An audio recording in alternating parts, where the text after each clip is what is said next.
Bismillahirrahmanirrahim. Assalamualaikum warahmatullahi wabarakatuh.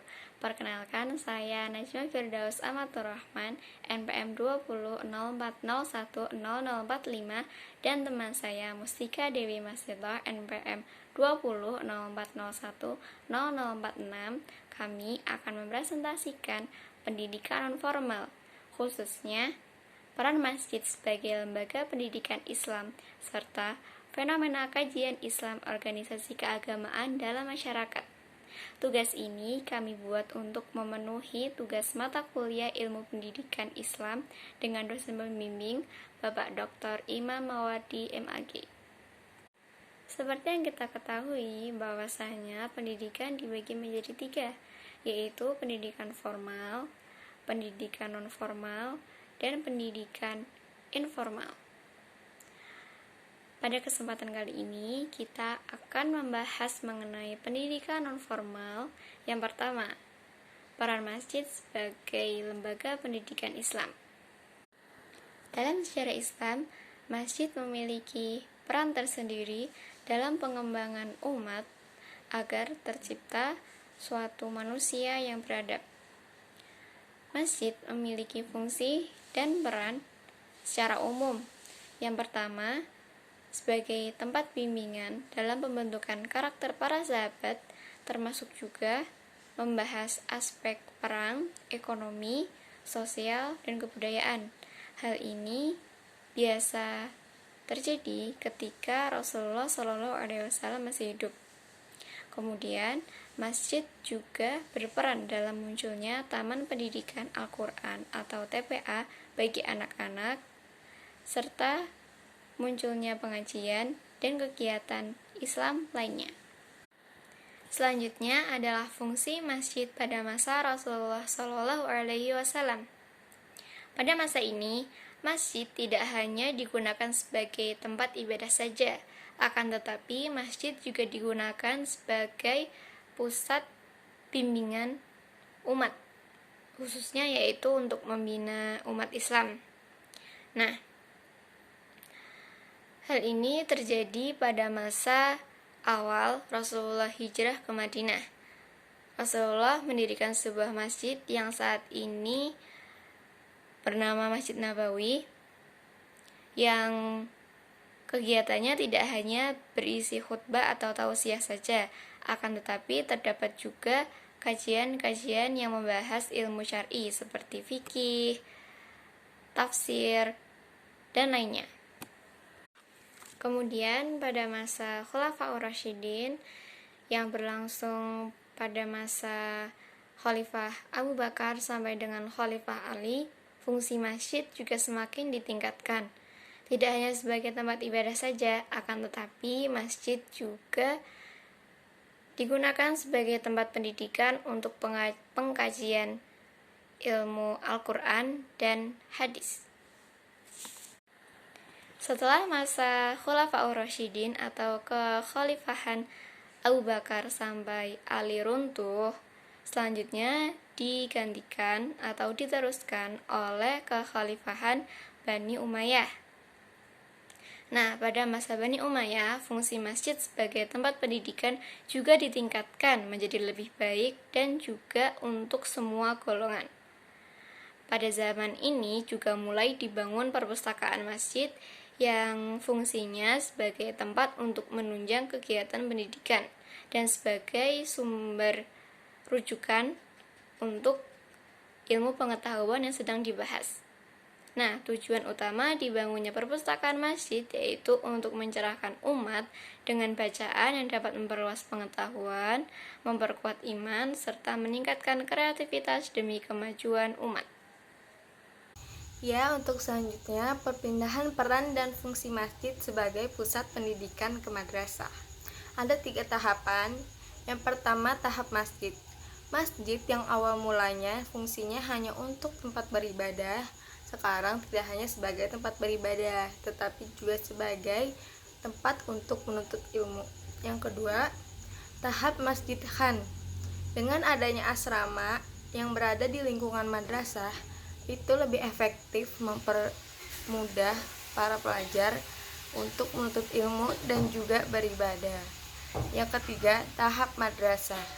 Untuk terciptanya suatu pendidikan pada umat muslim dan meningkatkan fungsi utama dari masjid, maka para sahabat berinisiatif untuk mendirikan madrasah.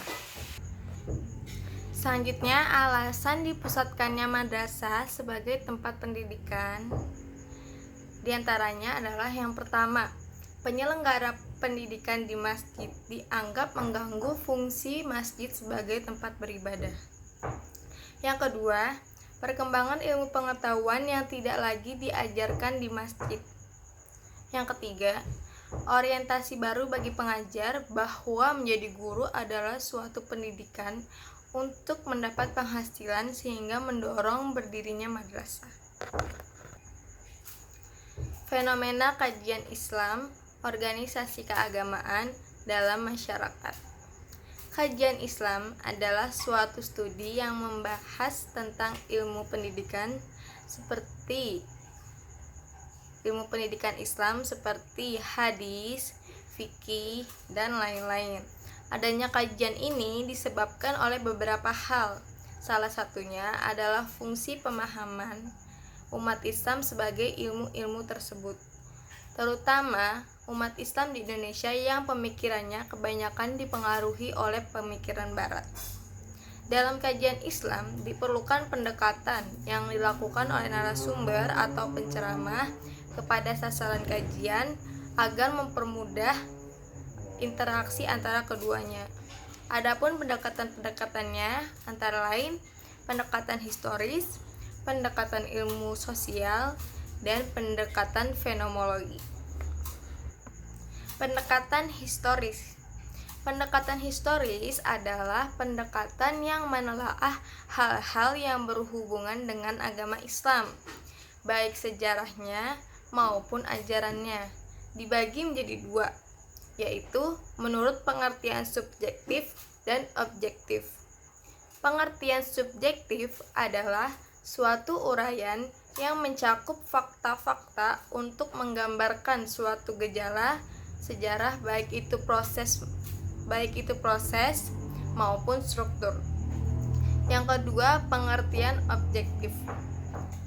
Pengertian objektif adalah suatu struktur kejadian yang terjadi sekali dan tidak akan terulang kembali. Contohnya, larangan sholat dalam keadaan mabuk. Janganlah kamu mendekati sholat sedang kamu mabuk.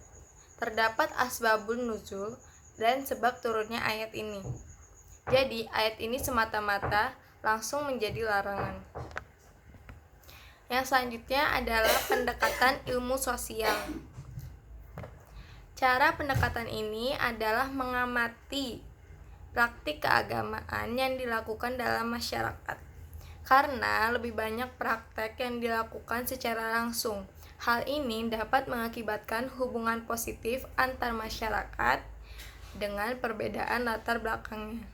Contohnya, pendekatan melalui ilmu sosial adalah kisah Nabi Yusuf, yang sekarang ketika menjadi seorang raja, beliau menghapuskan perbudakan karena ia pernah merasakan menjadi budak, sehingga ia ingin memperbaiki struktur masyarakat yang masih melakukan perbudakan.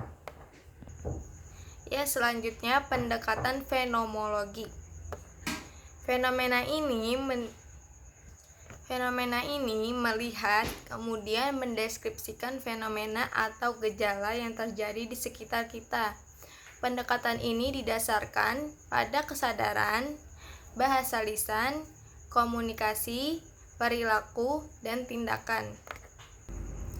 Kategori atau tipe-tipe dalam unsur-unsur yang ada dalam kehidupan manusia dan juga gejala sosial budaya. Dalam pendekatan fenomenologi terdapat prinsip dan metode penelitiannya, yaitu yang pertama, tidak menilai kebenaran dengan subjektif dan teliti. Yang kedua, pandangan agama yang diperoleh tidak untuk mencari kebenaran yang paling benar. Yang ketiga, posisi penelitian adalah sebagai murid yang ingin mengetahui pandangan suatu individu atau kelompok dengan maksud mendeskripsikan pandangan tersebut. Yang terakhir, peneliti tidak mengemukakan pendapatnya yang berlawanan dengan penelitian. Jadi, kesimpulannya adalah dalam sejarah Islam, masjid memiliki peran tersendiri dalam pengembangan umat demi terciptanya manusia yang beradab.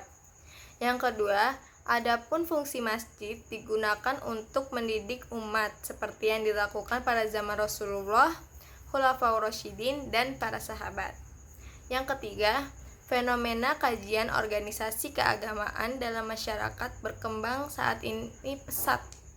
Seiringnya perkembangan zaman, adapun pendekatan-pendekatan dalam Islam dibagi menjadi 3, yaitu pendekatan historis, pendekatan melalui ilmu sosial, dan juga pendekatan fenomenologi. Ya, itu saja yang hanya bisa kami sampaikan, kurang lebihnya mohon maaf. Wassalamualaikum warahmatullahi wabarakatuh.